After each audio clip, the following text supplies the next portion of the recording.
Merci beaucoup, messieurs, d'être parmi nous aujourd'hui pour évoquer ce second pilier donc, sur la souveraineté, qui déjà a été bien défini à la fois par Pierre Marchand et par le ministre Charles Fillon, mais quand même, j'aimerais, dans vos domaines...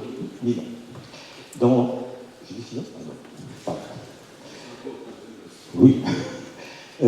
Toutefois, j'aimerais, dans vos domaines respectifs, que vous avez été présentés à l'instant, quelle est, vous, votre définition de la souveraineté? Peut-être, oui, Monsieur Santos.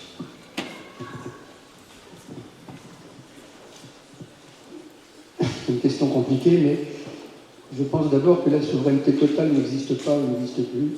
On a eu un très bel exemple récemment lorsque l'ami Donald a été obligé de céder aux Chinois pour réimporter ses ordinateurs. Ce qui montre bien que même les États-Unis ne sont pas souverains dans tous les domaines. Les différents sujets de souveraineté ont été évoqués précédemment, je n'y reviens pas. C'est particulièrement vrai, évidemment, dans le domaine de la défense, où aujourd'hui, la défense française est beaucoup à base d'échantillons, quoi qu'on en dise. Je ne pense pas qu'elle serait en mesure de défendre le pays si elle était attaquée brutalement, pour tout un tas de raisons, non pas la qualité des hommes, mais les moyens en service, les réserves de munitions, tout ce que vous pouvez imaginer, on en a parlé dans la presse à tous les étages. Donc cette souveraineté-là, il faut la construire, et la souveraineté est aussi une question de moyens, pas seulement de volonté. Dire qu'il suffit de vouloir pour y arriver, à mon avis, est un peu court comme raisonnement. Un des points que je peux soulever au passage, c'est que le prix de revient des armes, quand on avait une armée de conscription avec 500 000 hommes, a été évidemment divisé par 500 000, alors qu'aujourd'hui, il est divisé par 100 000, donc grosso modo, il est multiplié par 5, et que donc les choses ne sont pas aussi simples qu'elles y paraissent. Donc je pense que la souveraineté militaire, puisque c'est de celle-là qu'on parle, doit forcément faire l'objet d'alliances. On a fait un certain nombre de choix qui valent ce qui valent en France. Le premier choix, c'est de faire partie à nouveau du commandement intégré de l'OTAN, ce qui signifie que la défense, hormis les cas les plus graves qui sont sujet des armes nucléaires, la plupart des cas d'engagement militaire sont à partager entre les différents pays de l'Alliance, et que donc, de ce point de vue-là, on n'est pas souverain. On n'est pas souverain puisque notre défense, tant qu'on n'engage pas le nucléaire, est fonction de l'engagement des autres pays de l'OTAN. Donc il faut en avoir conscience, c'est bien ou c'est pas bien, je ne vais pas porter de jugement ici, parce que c'est des réflexions qui sont compliquées, qu'on ne peut pas traiter en une phrase en disant yaka, ça ne marche pas comme ça, c'est complexe. Voilà. Aujourd'hui, l'armée française, l'armée de terre en particulier, est complètement sous-équipée. Elle a une division, peut-être deux au niveau OTAN. Quand vous voyez le nombre de divisions qui sont engagées en Ukraine entre les Russes et les Ukrainiens, vous voyez combien on est loin du besoin en question. Voilà ce que je peux vous dire rapidement. Et je ne parle là que de l'armée de terre, la marine est un cas encore pire. Voilà.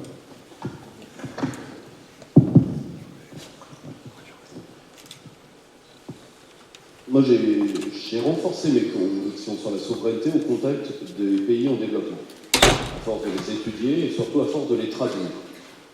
Parce que l'une des activités de mon équipe est d'aller chercher ceux qui font la souveraineté des autres États et particulièrement des grands émergents. Y compris d'ailleurs, parfois, ça a été le cas avec un de nos spécialistes, Nicolas Deprat, d'autres pays qui font bien mieux que nous à nos frontières. Par exemple, nous avons fait un ouvrage sur le modèle suisse. Modèle suisse, j'ai siégé suffisamment dans les instances communautaires pour le savoir, dont l'Union européenne entend le faire disparaître. Et ceux qui liront l'accord colonial qui doit être voté dans 8 mois à 10 mois par les Suisses, c'est un accord colonial. Je reprends les termes d'Oscar Flessinger, ils sont très justes. C'est-à-dire que l'un des derniers pays à encore incarner un idéal de souveraineté risque de se plier si son élite gagne contre son peuple. Donc, si vous voulez, c'est tout sauf une notion abstraite. C'est très matériel, la souveraineté. L'avantage, c'est que les Français ont eu quelques mois et quelques années difficiles pour le comprendre. Ils l'ont compris quand il n'y a plus de Doliprane, ils l'ont compris quand ils ont commencé à voir leurs artisans boulangers se pendre, parce que quand on est plus fidèle, quand on est plus souverain sur son énergie, quand on est plus souverain sur sa filière art médicale, quand aujourd'hui on importe près de la moitié de ce qu'on consomme en termes même alimentaires. On a fait différents numéros de spécialité sur chaque déclinaison de la souveraineté. Or, il y a un point qu'on ne souligne jamais. Et quand on est face aux États émergents, alors comme Rudi Reichstadt le dit bien, dans mon cas, c'est beaucoup la Russie, mais je le rassure, c'est aussi la Chine. Je vais aggraver mon cas. Il y a une autre chose que la souveraineté crée. Et ça, c'est un thème que j'aimerais voir un peu plus traité, c'est que la souveraineté façonne des hommes. Quand on est face à ceux qu'en Russie on appelle les hommes de force, quand on est face à des membres du PCC, du comité central du Parti communiste chinois, pour avoir eu cet honneur, nous n'avons plus d'équivalent, nous. Parce que nous avons créé des hommes doués pour la servilité. Et c'est d'ailleurs à ça qu'on reconnaît les diplomates occidentaux. Je mets les Américains à part, ils sont restés dans un moule anthropologique relativement constant. Mais c'est à ça qu'on reconnaît les Européens en général, et malheureusement les Français en particulier. C'est aussi ça la souveraineté. Je vais vous donner une phrase qui a été dite par un haut fonctionnaire de la Commission européenne le jour de l'entrée de la délégation du Rassemblement national, non pas de cette élection-là, mais de l'élection dernière, celle pour laquelle ils ont eu quelques ennuis depuis. Je ne vous en veux pas. Ici, l'argent coule à flot, nous vous rachèterons. Les mêmes hauts fonctionnaires qui n'avaient de respect que pour deux hommes, pendant tous les 5 ans que j'y étais, Farage, Philippot, point. Tout le reste avait vocation à être à leur botte, et d'ailleurs, il a plus ou moins fini. Or, malheureusement, nous sommes en train de créer à l'échelle industrielle des individus post-politiques et post-souveraineté. Et la première faiblesse de la France, c'est ça. C'est quel type de fils, parce qu'on peut penser de grandes choses sur qu'est-ce qu'on va défendre, déjà pour le peu qui reste, mais qui va défendre? Ultime point, une fois qu'on a perdu la souveraineté extérieure, je vous rappelle la phrase du président Lula, quand Emmanuel Macron se secouait sur le Mercosur. Parce que le personnage est doué pour se secouer lui-même. Le président Lula a eu cette phrase, le président Macron n'est pas décisionnaire. Point. Et donc, une fois que vous l'avez perdu et que tout le monde sait qu'en fait ce que vous faites est du vent, eh bien, le dernier dealer de porte cochère peut vous défier sur votre territoire. La souveraineté, c'est un principe de cohérence. Merci Pierre-Yves. Je crois qu'on pourra revenir un instant d'ailleurs sur cette notion un peu d'anthropologie politique, qui à mon avis est peut-être aussi au cœur du sujet. Mais j'aimerais revenir un instant sur ce que vous avez évoqué. Quand même, il y a un spectre qui plane un peu au-dessus de nous, qui est la question quand même de la subsidiarité, on l'a évoqué tout à l'heure, et de ces organisations désormais supranationales auxquelles désormais la France appartient et donc est sous contrainte. Du coup, j'ai un petit peu envie de vous interroger quand même sur la perspective de notre alliance à l'OTAN. L'alliance à l'OTAN, elle a été choisie politiquement. Je veux dire, on peut la remettre en question. Il faut bien réfléchir. Parce que ça implique qu'on la remplace en termes de puissance militaire, et il faut bien mesurer ce que ça coûterait. Donc, je n'ai pas de réponse toute faite à vous faire sur ce point. En revanche, il y a d'autres sujets sur lesquels je voudrais intervenir, qui permettraient de compléter un petit peu le panorama qui vient d'être fait par nous deux, d'ailleurs, d'une façon différente. Ça concerne, d'une part, l'industrie de la défense. L'industrie de la défense française, qui a été évoquée par M. le ministre tout à l'heure, elle est brillante, mais elle n'est pas complète. Donc, et elle ne tire son épingle du jeu qu'en exportant. C'est particulièrement vrai pour l'industrie navale, ça l'est maintenant pour l'industrie aéronautique, ça l'est beaucoup moins pour l'industrie terrestre. Et donc, il y a là un champ d'action qui peut permettre, parce que plus elle fonctionne et plus notre souveraineté augmente, c'est une évidence. Le deuxième point qui est important, c'est les hommes, comme ça vient d'être dit. Et je voudrais revenir sur ce point au travers d'un mot qu'on utilise de plus en plus actuellement, sans bien mesurer toujours ce qu'il contient, c'est ce qu'on appelle le devoir de mémoire. Alors, le devoir de mémoire, aujourd'hui, ça consiste pour l'essentiel, je vais caricaturer, ne m'en veuillez pas, c'est parce que le temps est limité, elle consiste pour l'essentiel à participer, lorsqu'on est un ancien combattant ou assimilé, à des cérémonies du souvenir, après lesquelles, la plupart du temps, on fait un bon repas et l'affaire est jouée. Autour de ces cérémonies, il n'y a pas un jeune, ou pratiquement. Autrement dit, ces institutions ne représentent de plus en plus qu'elles-mêmes, et comme elles sont composées de gens qui ne sont pas immusables, j'en suis un exemple, elles finiront par disparaître. Je pense que ce devoir de mémoire devrait être remplacé. Je vous livre un scoop aujourd'hui, puisque mon association lance ce sujet, par le terme de devoir de mémoire et d'action. C'est-à-dire que la mémoire, si elle ne sert pas à créer une action en s'appuyant sur ce qu'ont fait nos anciens pour faire ce qu'on doit faire aujourd'hui pour préparer le sort de nos enfants, elle perd son temps. Donc je pense que vraiment, une réflexion de ce type devrait avoir lieu, être mise en œuvre, et je pense que si elle est bien conduite, elle devrait attirer dans ce domaine beaucoup de jeunes, progressivement, qui, pour un certain nombre d'entre eux, sont dans l'attente. On le voit bien d'ailleurs dans les candidats à l'engagement dans les réserves actuellement, que la gendarmerie n'arrive même plus à habiller. On voit bien que la demande existe, et qu'il y a un deuxième point que je vais vous indiquer, je ne sais pas si vous en êtes conscient, mais depuis l'attentat de Montauban, où 2 parachutistes avaient été tués dans la rue, vous vous souvenez, il a été quasiment interdit aux militaires de sortir en uniforme. Cette interdiction vient d'être levée, et donc vous allez voir réapparaître progressivement dans les rues de France et de Navarre nos soldats, que Guy Je vous fiche mon pari aujourd'hui, seront sans doute l'objet de marques d'amour très régulièrement. Voilà, donc je pense que ce point est important. Si on n'arrive pas à ce que les jeunes prennent parti dans ce domaine-là, on n'arrivera pas à grand-chose. Voilà.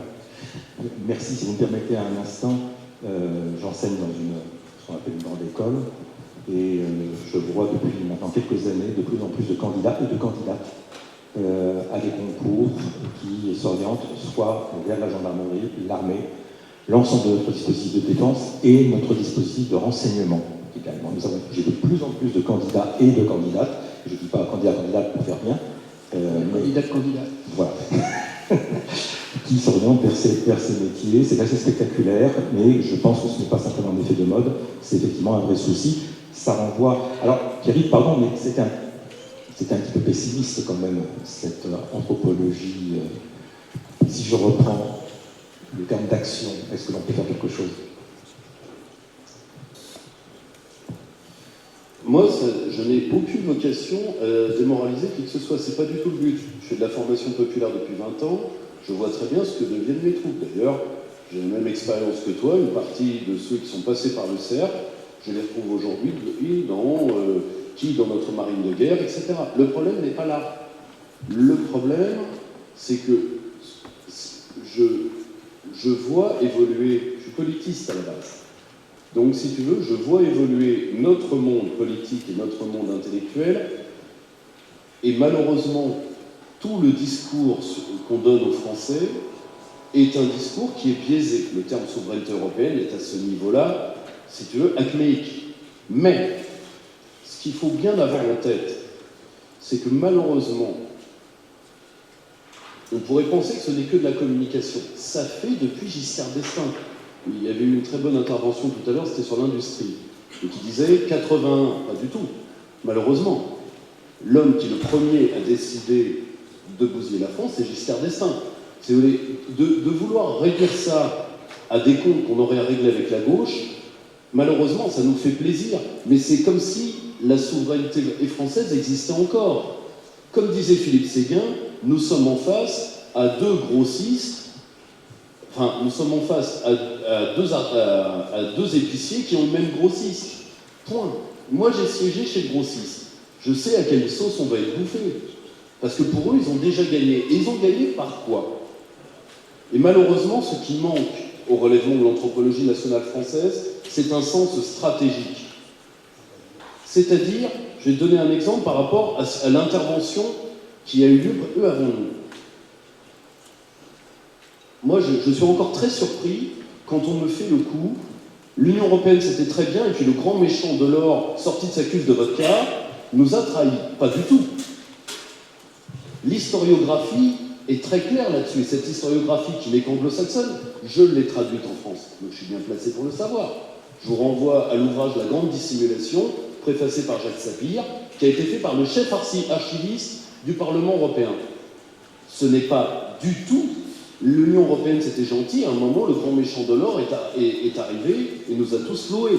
C'est l'Union européenne était une organisation de mise à mort, pas des nations, de certaines nations en particulier. Jean Monnet, d'ailleurs, l'écrit dans les mémoires qu'il a fait écrire par Durosel. Et pour Jean Monnet, la souveraineté américaine n'est pas un problème, c'est l'existence de la souveraineté française qui est un problème. Or, ce n'est pas l'Union européenne, c'était bien, il y a eu De Gaulle et après on a été trahi, c'est l'Union européenne devait nous trahir et il y a eu un accident qui s'appelait De Gaulle. C'est ça un sens stratégique. C'est premièrement savoir ce qui nous est arrivé et réagir de manière stratégique.